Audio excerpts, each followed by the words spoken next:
ঈদ মানে আনন্দ, ঈদ মানে খুশি। মুসলমানদের সবচেয়ে ধর্মীয় উৎসব হলো বছরে দুটি। একটি হলো ঈদুল ফিতর আর একটি হলো ঈদুজ্জাহা। অনেক আনন্দের মধ্য দিয়ে দিনটি পালিত হয় মুসলিম সমাজে। অনেকে ঈদের আনন্দ ভাগাভাগি করার জন্য পরিবার পরিজনদের সাথে ঈদ করতে যায়। আবার অনেকেরই এই আনন্দটা বিসর্জন দিতে হয়।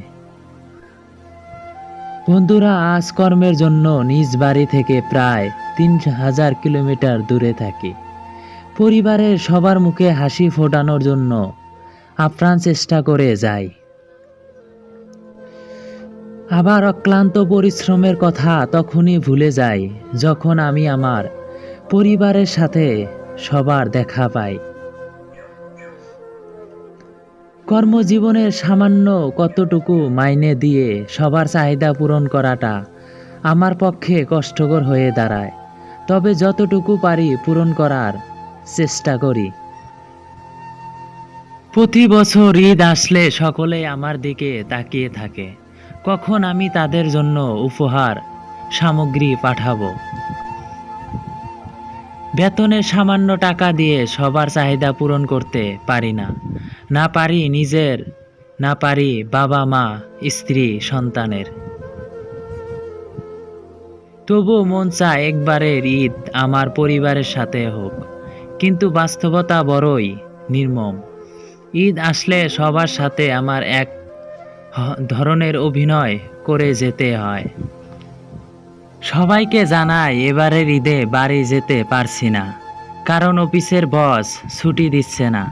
অথচ আমার বাড়ি যাওয়ার মতো পকেটে টাকা থাকে না।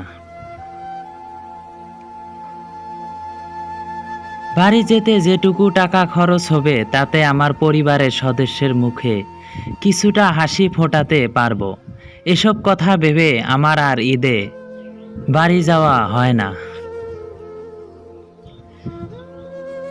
গত 4 বছর আমি দেশে থেকেও গ্রামের বাড়িতে ঈদ করতে পারিনি।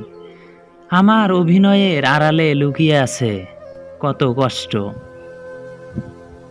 আমার কষ্টের কথা কেউ বুঝতে পারে না, আমি কাউকে বুঝতেও দেই না। অথচ আমার জন্য কারো আনন্দের কমতি হয় না।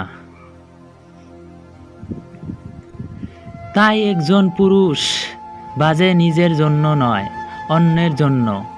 আমার মতো অনেক পুরুষ আছে যারা বিভিন্ন কারণে ঈদে বাড়ি যেতে পারেনি। আমি ভালো জ্বালিয়ে সবার আধারে নিজে ঢাকা থাকি।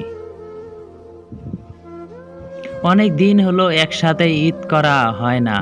বাবা মা ভাই বোনের সাথে জানি না আবার কবে এই আনন্দের ভাগাভাগি করতে পারবো।